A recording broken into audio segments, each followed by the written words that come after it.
Okay. Yeah. Now, typically, your hip has how many degrees flexion? 120. About 120. Okay. All right. That's going to vary. Okay. But if your person can lift, okay, she can lift all the way up. Okay. That should be fine.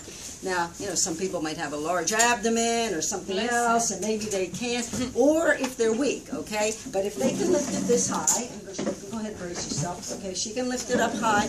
Remember, we're not resisting at the peak. We're going to bring her down more closer to 90 degrees. Now, stabilize at the shoulder, okay, or the pelvis, all right? And then I'm saying, now don't let me push you down. Now remember what we're doing. We are pushing against flexion. Okay, ready? Hold tight. Don't let me push you. Ready? Hold, and 5, 4. Okay. That's 5. She is strong. That's 5. Oh, you're strong too. Okay. Now, suppose if she didn't have the range, okay, and she couldn't lift it and I couldn't lift it either because it's tight, okay, how can we get more range? Well, we can have her slide down and sit on the edge. Remember how we did the exercise for more range? Now I can see what her active is. Okay, go ahead. All right, and if that's all she has and, that's it, so that's a 3. So I'm going to make sure she's about 90. I'm going to say, now hold that tight. Don't let me push you down. Ready? Hold, hold, hold, hold. Okay, 5 minus. Okay. Huh? You're holding on the pelvis again? I'm holding on the pelvis, but usually the pelvis is nice and steady. You could also hold the shoulder, okay, on the same side. Okay, so either one is fine, all right? Okay, so now we're saying for a 5. Okay, what would it look like if I said, okay, Deborah, go ahead and lift, or sit back up here. I say, okay, go ahead and lift your leg up, and she's struggling and she can't, and she's leaning way back, and she's hardly, and I say, okay, well, come down here, now go ahead and lift, and she lifts it, and she gets about this high, and she's struggling, and when I take it, she's got all of this, okay, and I say, come on, hold it, Deborah, and it just drops back down to here. So all she gives me is a couple of inches, okay? What are we thinking here now in terms of grade? Probably a 2+. But to make sure, what do we have to do? Gravity eliminated. So we would have to go on your side, wrong side, but that's okay. All right, and, okay, we're going to stabilize a little bit here, and we're going to say, okay, go ahead and bend your knee all the way up, and I'm just supporting it.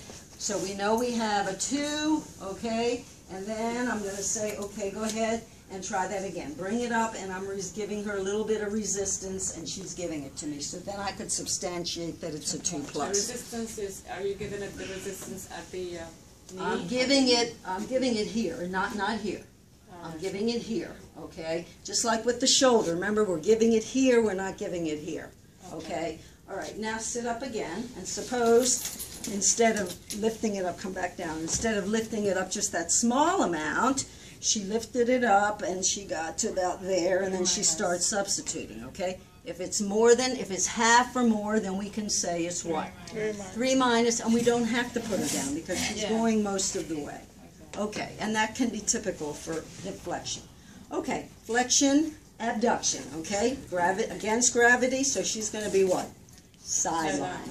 Okay, sideline. Okay, now we want stability on the bottom leg. We want stability of the trunk, so let her hold here.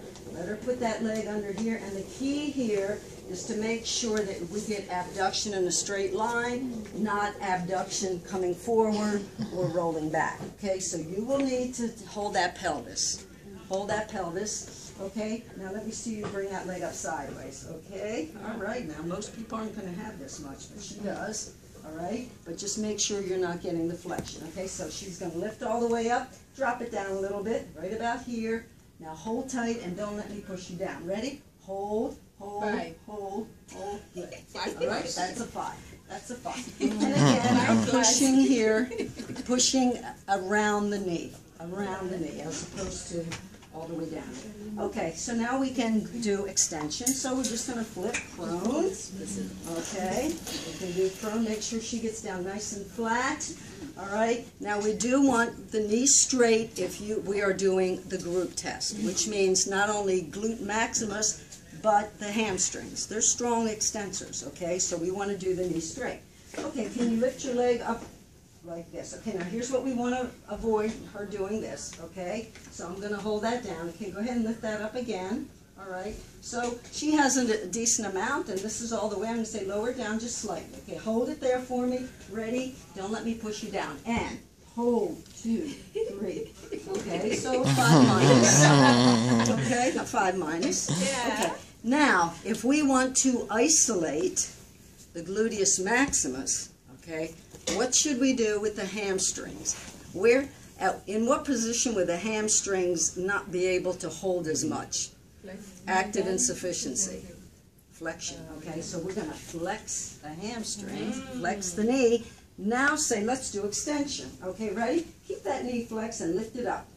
Okay, all right? And a lot of times you're not going to get nearly as much, okay? And she wants to substitute. Ready? And hold that tight. And hold. 5, 2, 3, and 6. That's pretty strong. So for this one, would it be better, like, if she were doing it on her, is it her right leg, if you down at an angle, kind of? Because it's also some external rotation that it's doing? If you're testing Well, just guess the what? glute max? Gluteus maximus does extension and external rotation. I know, so do you want to have it, like, in that position more so, or just plain extended? When you bend the knee, it will usually do that automatically. That little bit of external rotation is perfectly fine Okay. when you're trying to do a glute max, okay? All right. And remember, you usually won't get as much extension either, okay? Or at least it won't look like it, okay? So if we want to isolate that, we can do that, okay? And exercise-wise, if you want to focus more on the glute max, you would do extension with the knee flexed, okay? But again, people can get cramps, okay? So you might have to give them a break or maybe lessen your angle a little bit, okay? All right, so that's for extension. Now, suppose she has a hip flexion contracture, okay? So if she has a hip flexion contracture, she can't even lie flat, let alone lift it up. If she lifts it up, all she does is roll, okay? So how could we test it then? Something rolled inside. Put a roll under her or have her lean on the table. Okay, let me put her over a roll, okay? Okay, I'm going to say go ahead and lie down on this roll and get all the way down if you can. Right, okay, so I want to put her in hip flexion, okay? I'm going to say now take this leg and lift it, okay? And she has a contracture, so this is all she has, okay? So if that's her full range, then I can go ahead and give my resistance and, you know, say what it is, okay?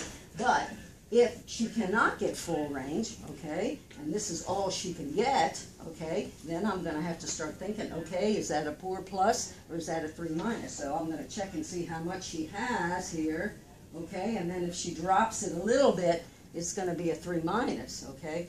But if she can at least lift this much, that's going to be a 3 minus. So just to be sure, I would go ahead and put her at 90 degrees over the edge of the table and then have her go through a 90-degree angle, which then it might be a 2 plus or a 3 minus. Is the patient comfortable with the big roll? Nope. I'm not going to keep her this way. You're not going to be explaining this like I am now. You're going to do that pretty quickly. And there's the softer ones. Yeah. This is pretty dense, but This there is is a hard even one, yeah, that like that one. blue one way up top is a little softer. That's softer, and so is this one too. It's just Yeah. not as big. Right, Okay. right. So again, you could put her right over top of here. Okay, let me take that out. Okay, all right, what's left? We have adductors, don't we? Okay. All right, so for adductors, you have to be on the opposite side. She's lying down opposite, and get yourself comfortable and stable. Okay, the leg we're testing is going to be straight, and the one underneath. So we have to get this one out of the way. Okay, we can put it like depending on flexibility. A lot of times this works pretty well, okay? Or, I mean, you have a lot of internal rotation, you can do that, but that's going to depend. So however you're comfortable, and I'm going to hold that pelvis, and now we're going to have her lift up. Ready? Can you lift? Okay, now there's not going to be a whole lot of range here, okay? But this is about it, okay? So I'm going to just drop a little bit. Ready? And I'm going to try to push you down. Ready? And hold, hold, hold. Okay, that's good. That's a 5. A lot of times those adductors can be weak. Okay, that's a 5. So adductors. Okay, now rotators. Okay, anti-gravity position. is going to be sitting. Make sure the thighs are on the table and the knees are flexed to 90. Okay? I'm going to go ahead and put it in front here. Okay, and you need your knees wide. Okay? Pick a leg. Which leg you want? Okay, so we want to see external rotation. Go ahead and externally rotate, and then just check it. Now look, there's going to be a lot of bounce. There's going to be bounce, okay? But that's because of all the ligaments, etc. So this is perfectly fine. Let me see your internal, okay? Now, in order to make her a little more stable, I'm going to ask her to just lean back slightly, okay? So that pelvis is very much there, okay? And all right. Okay, so go ahead and turn your leg this way. All right, now I'm going to use two hands. I'm going to use one hand here at the knee and one down here, but fairly light. Ready, and hold. Don't let me push you. Hold, hold, hold. That's a 5. Okay, now internal, okay? And even if she tilts, she's at max, so I'm not going to worry about that. Now it's the opposite. And hold that for me. Hold. 1, 2, 3. Okay, 5 minus. All right. Could you do that test in supine also, or not? In supine, it's not going to be against gravity because you're going to be, this is gravity limit. That's how you'd put them in gravity eliminated. Now, there are people who will test muscle strength in any position just by giving resistance. And they'll say, okay, that's normal, that's normal. Okay, that's not a real muscle test, okay? That's just a screen. That's a screen, okay? And that's just, if you detect, if there's any give, then you'll do a more thorough exam. That's not a true muscle test, okay? All right? But for a true muscle test, you have, just like goniometry, you have standard positions, and then, you know, so it's got to be like this because this is the most stable, and it's against gravity. Okay. All right, so that was it, right? Okay, so for the hip. Okay, so divvy up with your group, with your partners, okay, and those